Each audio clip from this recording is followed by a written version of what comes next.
لوگ اپنی پریشانیوں سے نہیں بلکہ دوسروں کی خوشیاں دیکھ کر پریشان ہیں۔ صرف نماز کے بدلے جنت نہیں ملے گی، احساس مخلوق کا بھی کرنا پڑے گا۔ وہ انسان کبھی بھی زندگی میں نہیں ہار سکتا جس کی امید اللہ ہو۔ سکون چاہتے ہو تو مکانوں پر نہیں، انسانوں پر خرچ کرو۔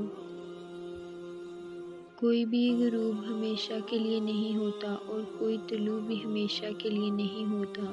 بہترین ہیں وہ لوگ جو زندگی کے عروج زوال میں اپنے اللہ کی رضا پر شکر گزار رہتے ہیں۔ زندگی ہر جاندار کو دی جاتی ہے، مگر بامقصد زندگی صرف انسان کو دی گئی ہے، اور وہ مقصد ہی اسے باقی مخلوقات سے الگ اور بہتر بناتا ہے۔ ان بددعاؤں سے ڈرو جو بول کر نہیں دی جاتی۔ کچھ لوگ جب روتے ہیں تو اس لیے نہیں کہ وہ کمزور ہوتے ہیں، بلکہ اس لیے کہ مضبوط رہتے رہتے تھک جاتے ہیں۔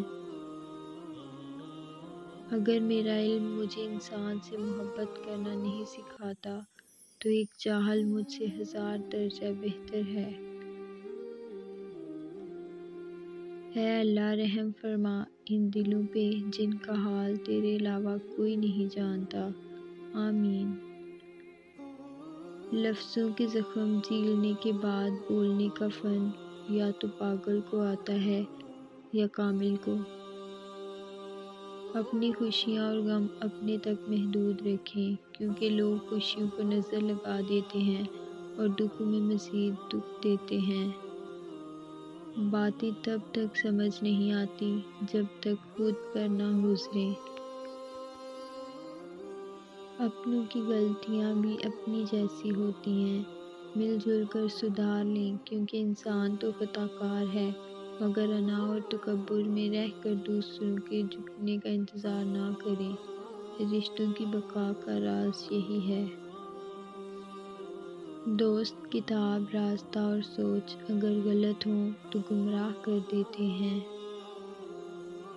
بیٹی اور درخت، ایک بیٹی اور ایک درخت دونوں کا گھر میں ہونا ضروری ہے، کیونکہ درخت ہمیشہ دھوپ میں سایہ دیتا ہے اور بیٹی ہمیشہ درد میں ساتھ دیتی ہے۔ آپ زبردستی کسی کو 2 کاموں کے لیے مجبور نہیں کر سکتے، ایک محبت، دوسرا عبادت، دونوں دل سے ہوتی ہیں اور دونوں کا رشتہ روح سے جڑا ہوتا ہے۔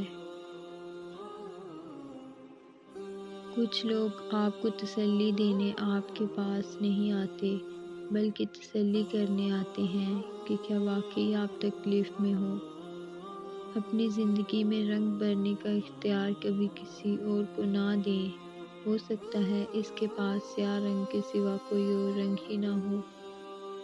وقت ایسا پرندہ ہے جو ایک بار اڑ جائے تو واپس نہیں آتا۔